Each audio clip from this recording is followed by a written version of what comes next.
Hey, ladies and gentlemen, once again, welcome to our channel. I hope they're doing fine and I hope they're going to like this video. And in case you're watching this channel for the first time, you are going to subscribe to our channel so that whenever I'm doing such videos, you're always notified. And without further ado, let's get into our today's content. Ladies and gentlemen, today I want to talk about Fred Matiangi and Natembeya and how these two principles are key in the presidency of 2027. And I want to start by reminding you about the 2022 general election that President William Samoei Ruto won with a margin of 200,000 votes. That's just about 3%, a very mere significance, a very narrow gap. And that's why in the Republic of Kenya, you cannot underestimate any significant number of votes. They can either make you lose an election or they can make you win an election. And remember very well, if you watched Madaka Day, the people of the Luo Nyanza region turned out in large numbers to attend that Oma Bay celebration. And as much as people can say some of them were given something small to come out and attend, it's very clear that in 2027, if Raila Odinga will not jump out of the boat, if Raila Odinga will be supporting President Ruto, and by then now the people of the Luo region will have been given more position. Maybe they will be having the running mate position. They'll be having CS Mbadi, Opio, and other significant people coming out to rally behind Raila Odinga to support President Ruto's bid. It's not in doubt that President Ruto will get significant number of votes from the Luo Nyanza region. And I've always told you that it's siasa ni kama script. If you know what a script, it's like steps made. Somebody comes down and drafts for you a script that if you do this and do this and do this, you are in a better chance of winning an election. And President Ruto's script is starting to play out. Mount Kenya region was not going to support him, even if he was to stay with them. So the script was go to the Lake region, get Raila Odinga on board. And he's starting to unveil his script slowly by slowly. And I can tell you that a ticket with President Ruto and Raila Odinga is not a ticket you can underestimate. Raila Odinga has very loyal supporters. There are people who listen to him. Regardless of the happening, the people will listen to Raila Odinga and they'll vote in his direction. And ladies and gentlemen, why is Natembeya and Matiangi very significant in the outcome of that election? Remember very right now as we're speaking, the one thing that President Ruto is ahead of the opposition. Because as we stand right now, in terms of numbers, I can tell you the opposition is ahead. If they remain united, the opposition is likely ahead. And I have already done several analyses of numbers. And the opposition will always be ahead if they are going to be united.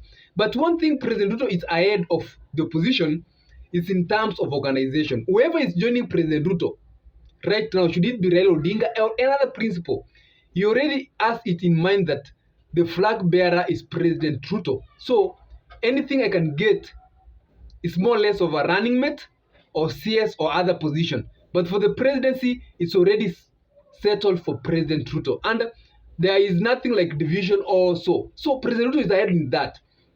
But for the opposition, as we're speaking right now, they don't have a presidential flag bearer. We already don't have a running mate position. And when you see these principles, all of them are equal presidential candidates. All of them can be equal running mates. So this is where the tussle lies. Now, Fred Matiangi is already being fronting himself for presidency in 2027, and he has a significant number of supporters, and his supporters not only from Kisii but the entire nation. He is one key figure in the opposition right now. So Fred Matiangi will be coming to the table in the opposition as a potential presidential candidate. On that same table we have Kalonzo Musyoka. On that same table, probably by then we'll be having Natembeya. On that table, we have Rigathi Kalonzo. Maybe Rigathi Kalonzo will support Kalonzo Musyoka because of the fact that they come from the Mount Kenya region. So I have tried to figure it all round, and there is no possible. You can record this, and you'll see it in the future. There is no possible scenario in the opposition that Kalonzo Musyoka can deputize a different person in the opposition, because number one, when you go to that table of negotiation, it's all about numbers. Kalonzo Musyoka will be coming to that table with the Gema numbers. He will not be coming with the Kukampani numbers. He will be coming with the Gema community numbers. And that Gema community numbers include the Kikuyu votes. Because if in any case Rigathi Kalonzo will be supporting Kalonzo, it means that the Kikuyu votes and the Kukampani votes and the Embu and they will be behind Kalonzo Musyoka. So he will be coming with that table with the Gema numbers. Okengo Matiangi will be coming with the Kisii numbers. Natembeya will be coming with the numbers from Western region. But another thing you should note is that previous election, Kalonzo Musyoka has already proven delivery of issue numbers, especially the Okampani numbers. So how is it going to be possible for Kalonzo Musyoka to step down for a running mate position, especially to who in that opposition? This is where this is what President RUTO is really waiting to see how it will play out. Can you tell Stephen Kalonzo Musyoka to deputize Natembeya? You can tell me what you think in the comment section. Can you tell Fred Kalonzo Musyoka to deputize Matiangi?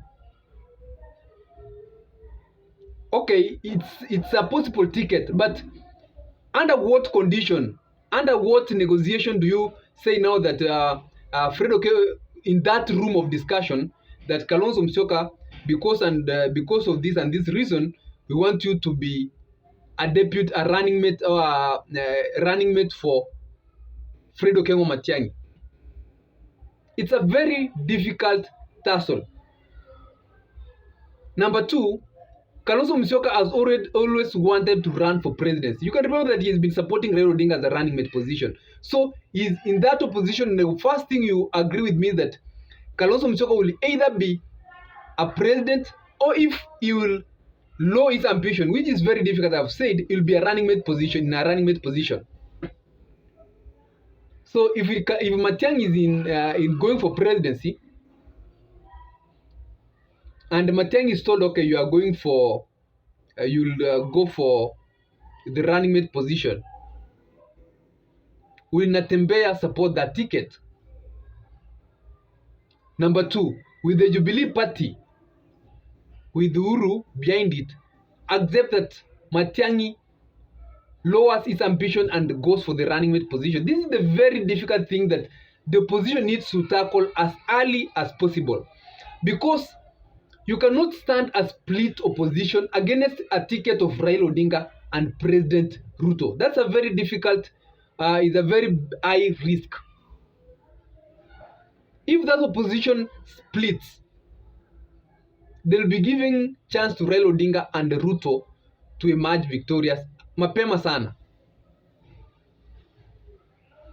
So this is the biggest tussle, Natembeya and Matiangi. Number two, what if, and I've always said that in politics 1 day is a very long period. What if they insist that the opposition insists that now they're giving Fred Matiangi the presidency or the flag bearer, and Kalonzo Musyoka declines to take the running mate position and rather prefers to join the Raila RUTO coalition, because it's still possible. And these are my reasons. Number one, Kalonzo Musyoka has been working with the Raila, so rejoining with the Raila under the Azimio coalition will be very easy for them. And now Azimio will be given the running mate position, which they will give to Kalonzo Musyoka. And the reason why Kalonzo Musyoka can prefer a running mate for the RUTO Raila side rather than the running mate of the opposition is because that if you are a running mate for the opposition and that you are Stephen Kalonzo, you'll know that you'll have to wait for 10 years. for you to have presidential ambitions. That will be 2027 to 2037, because whoever will win presidency will want to get his second term. So you'll have to wait for 10 years. But if he jumps board and joins the Raila side, he knows that he'll only wait for 5 years, and there will be better chance. If they win, he will be at a better chance of being president come 2032. So that's why these two figures are very significant in the outcome of the 2027 presidency. Otherwise, should they find a formula of working together, Natembeya, Matiangi, Kalonzo, Rigathi, Madaka, and the other principles, then they'll get the numbers against Raila RUTO ticket. But waki split, then we'll be waiting to see a runoff, probably. And you can tell me in the comment section what you think about it. If there's a runoff, who will be position 1, will be position 2, will be position 3. Others, ladies and gentlemen, that's but only my opinion. You can tell me what you think in the comment section. I'll take my more time to read and give you a response. And in case you're watching this channel for the first time, always subscribe to our content so that whenever we're doing such videos, you are always notified. Stay safe and be well whenever you are.